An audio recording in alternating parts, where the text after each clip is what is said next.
So, is it all true? What have you heard already? That illness.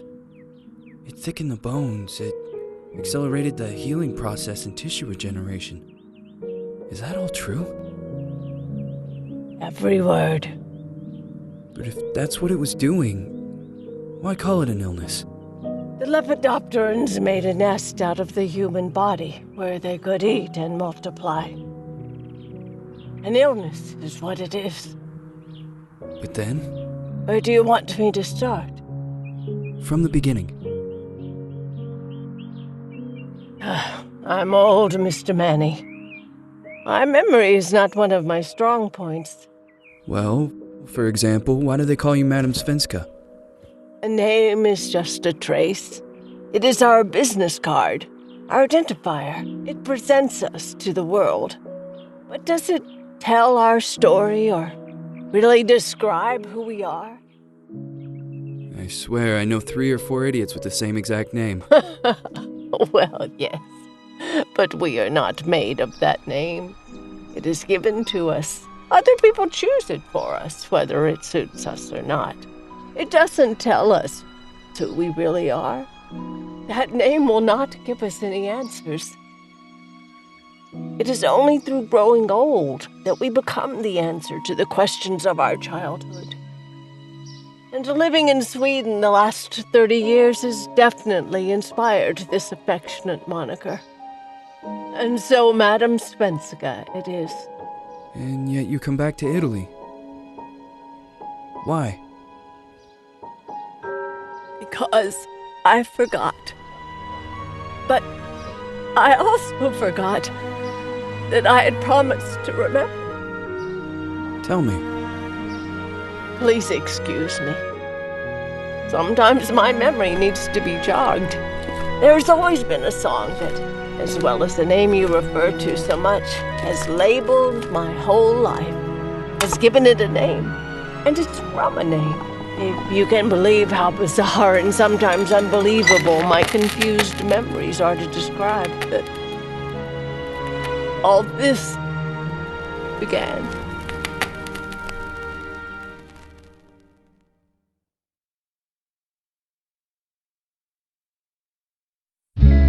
Say goodbye, hearty frost from my eye. If you leave me, sure you miss me. If you fly, you lose something in the sky. Come on, let's dance. We don't have any chance. Give me a kiss, so you know what you're gonna miss. If you fly, you lose something in the sky. Listen to me, the romance leave us free. But needs to be taken care of. If you fly, there is something there.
Feels like it's gonna rain again.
Who is it?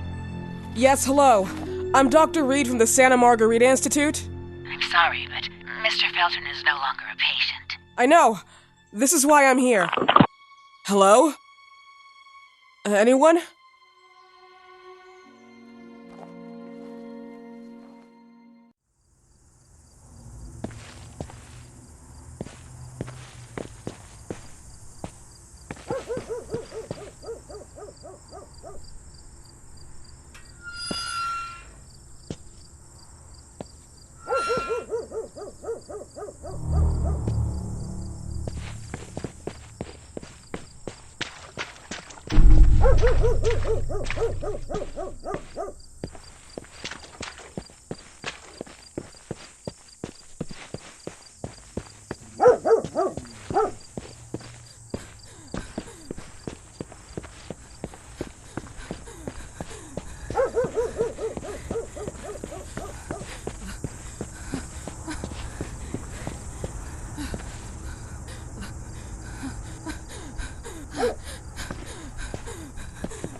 gate was open. Are you there?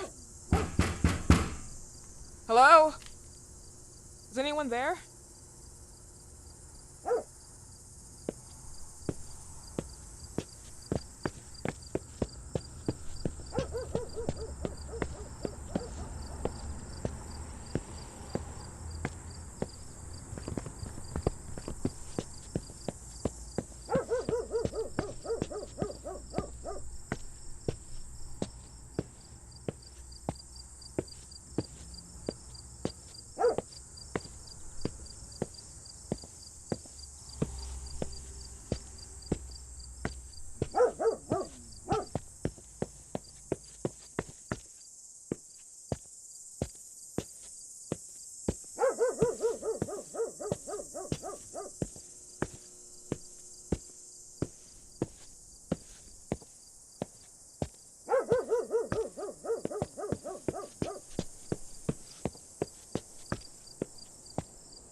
Good evening. Miss Reed, you already told me at the intercom, and as I already told you, Mr. Felton is no longer a patient at the Santa Institute. I came here voluntarily, outside the Institute. So what do you want? I am personally re-examining your case. Causes, reagents. I strongly believe there are alternative ways and probably other experiments that are worth a try. I am fighting with the Institute to recognize there are other adequate remedies for your husband's pathology. Oh, no, please. I'm just assisting him. I'm his nurse. I didn't know. It's okay. I suppose you want to talk to him.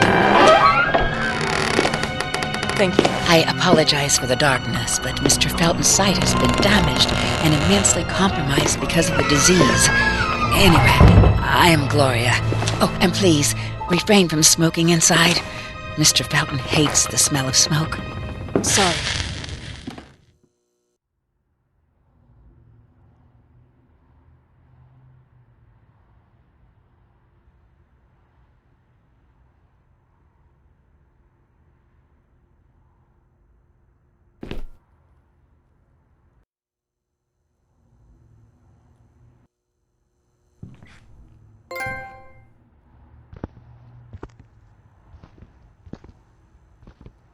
Please, this way. Bad habit. Smoking? Yes, such a shame. You should quit. You have no idea how bad this is for you. Not only for your health, but it's also very expensive. Money and time wasted. I have so much to do every day. I couldn't waste time with such a bad habit. Do you assist Mr. Felton all day? Oh no, from midday to 8 p.m.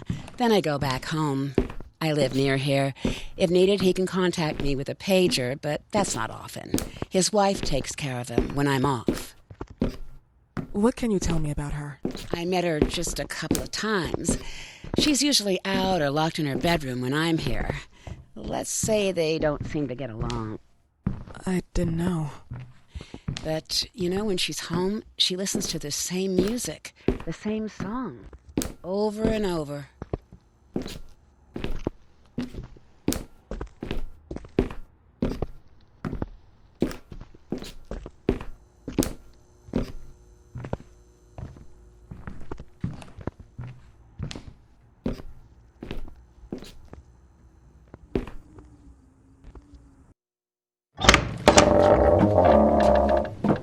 This way, please. Mr. Felton will be here in a few minutes. Okay.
Do you believe in God, miss?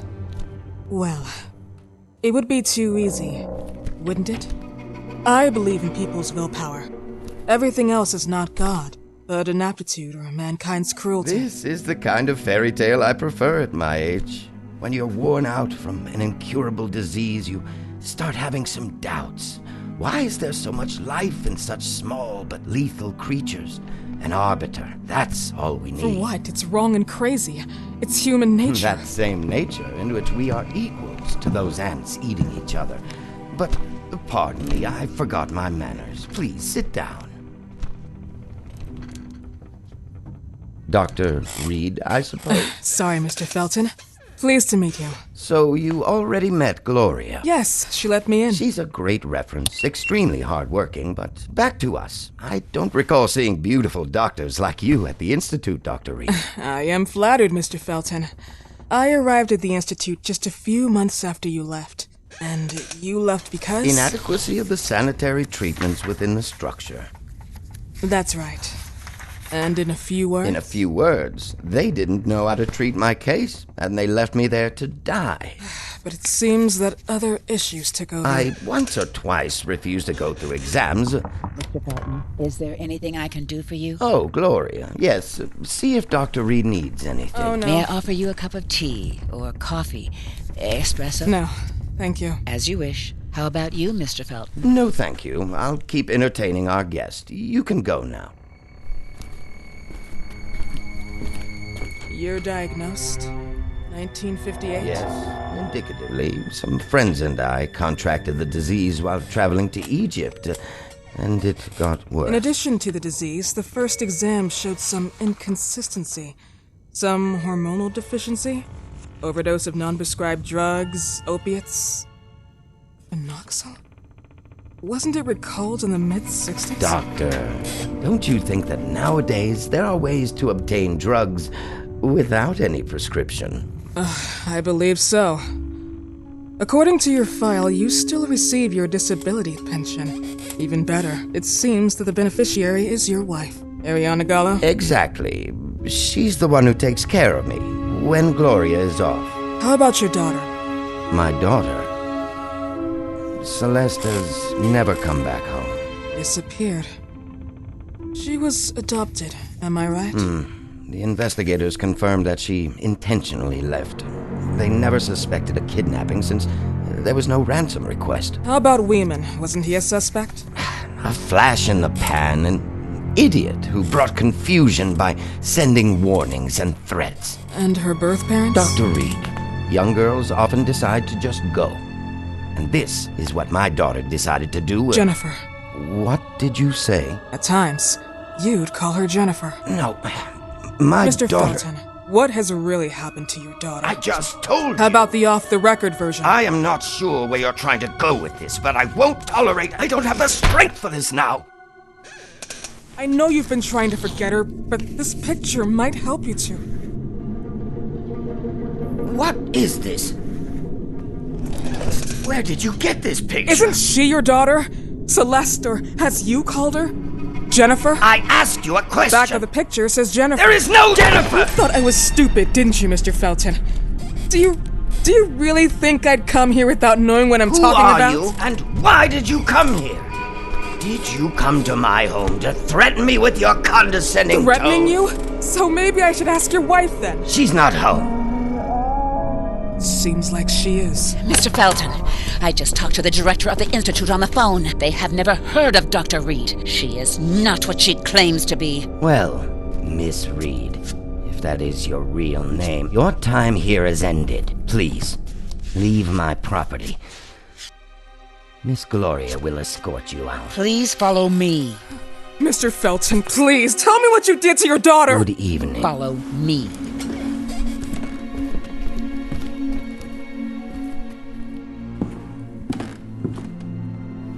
Mr. Felton.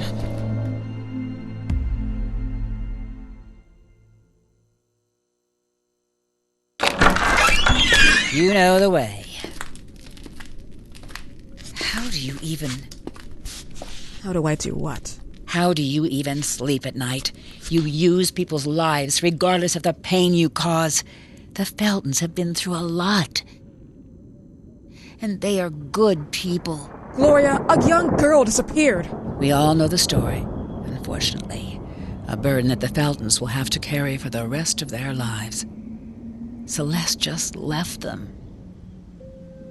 If that was the case, there was a motivation behind it. And it threatened her life.